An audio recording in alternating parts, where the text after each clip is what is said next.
What's up guys, we're here at Med headquarters in Italy. Today we're going to do outside testing and have a discussion with the R&D team about the production of the new Med drone number 3.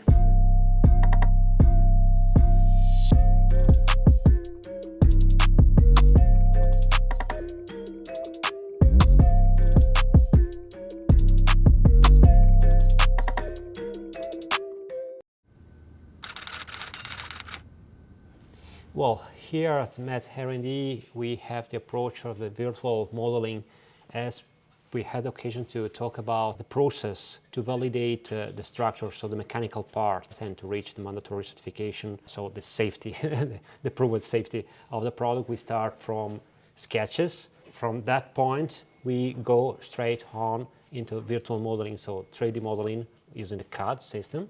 There we add all the ideas starting from the sketches into new solutions, potential shape development, and that is producing the product that is able to pass the certification. Starting from that point, we go, in the specific case of aerodynamic performances, we go in the optimization of the fluid flow analysis and the validation of the shapes. As you say, the alter ego of the calculation made for impact testing is done for fluid flow analysis, call it CFD.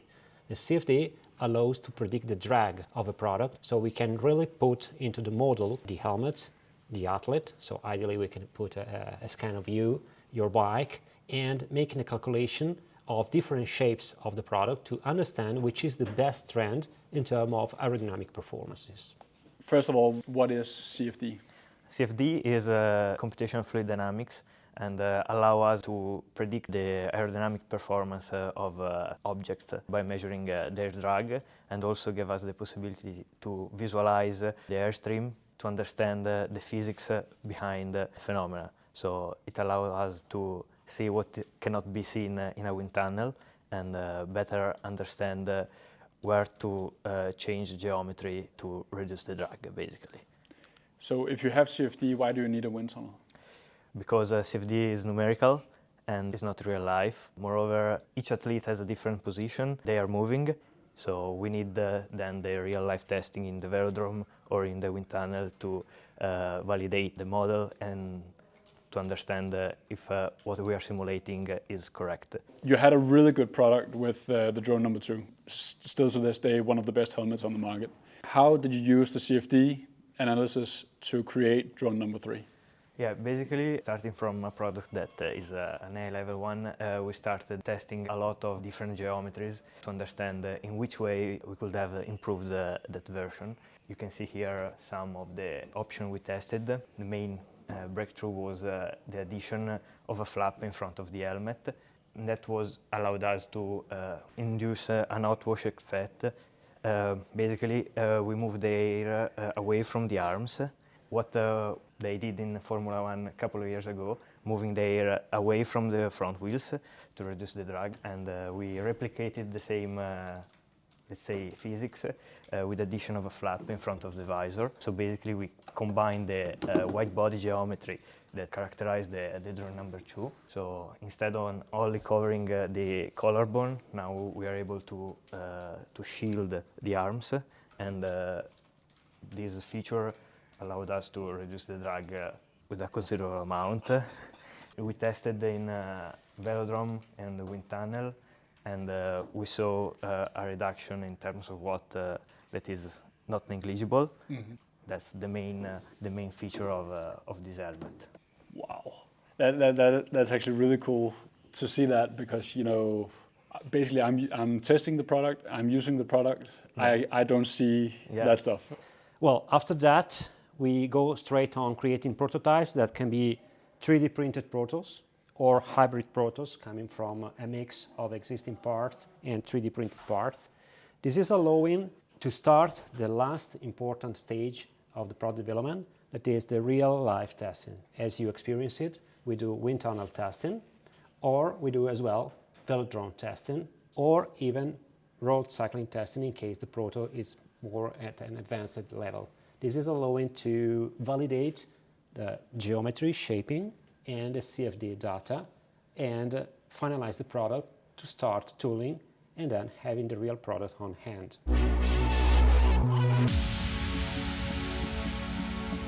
So here we are outside. We're going to do some real world testing with the new helmet. We have the prototype here.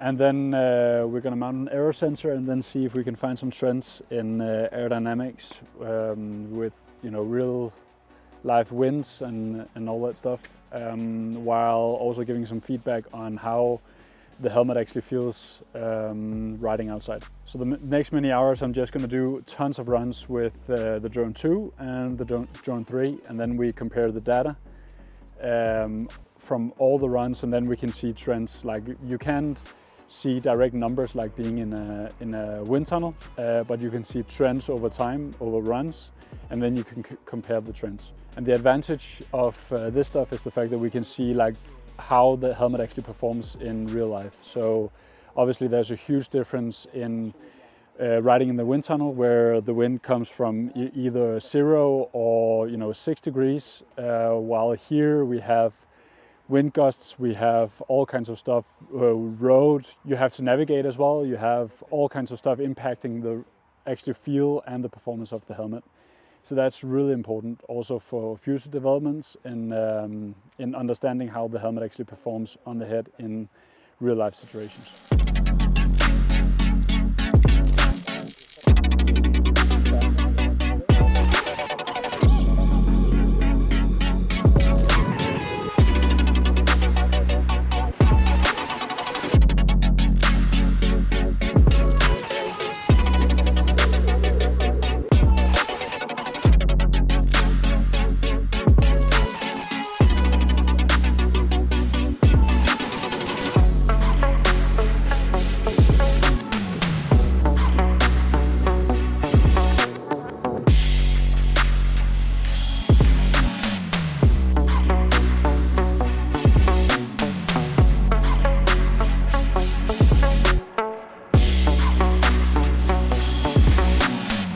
Today we do some road testing with Daniel with the aim to have another validation of the CFD, and so the product development, the prototyping, the early testing we did first in the wind tunnel with Daniel a while ago, and here is even more real life. We're on the road, so we are making a simulation of the performance, so collecting the data, comparing the old product against the new product, make somehow the validation of the process of development we did from virtual to wind tunnel.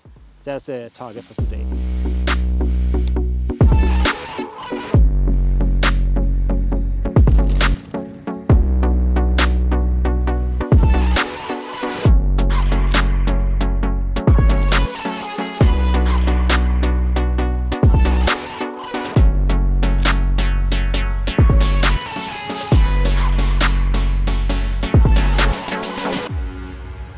In this picture, we have the virtual model of the helmet applied on different bodies. In the light blue, we have the scan of Michael Bjerg, and you see here the overall shape is much bigger than the pink color mannequin. That is the scan of Elisa Longoborghini from EDQ team. What we did in the simulation of this CFD analysis is defining a shape that could be efficient in both cases. So we have somehow two different extreme cases that needed to be solved having the same kind of geometry, same kind of feature. Of course, then there is the scaling in the size for the head circumference that is making the small, the medium, and the large for the product. But the features for the CFD analysis, so the kind of a solution, geometric solution for catching better drag, is the same applied to different bodies. So from here, the condition that I said is a kind of a transversal use with optimal results.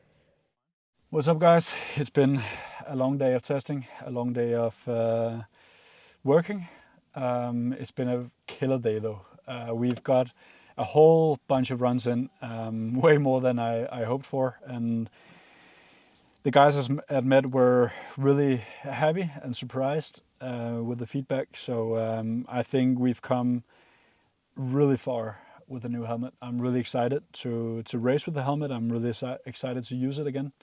And I think it's a huge upgrade from the Drone 2. So I am stoked, and I'm really proud to be working with a brand that is making such high quality products and be a vital part and feel like I'm a vital part in the process of creating equipment, not only for me and you guys, but also for Tadej Pogacar, because he's one of my biggest idols at the moment in the sport. So I think I'm really happy. I'm proud. I am satisfied. I'm stoked and really motivated. Keep calm, strike hard. Ciao, ciao.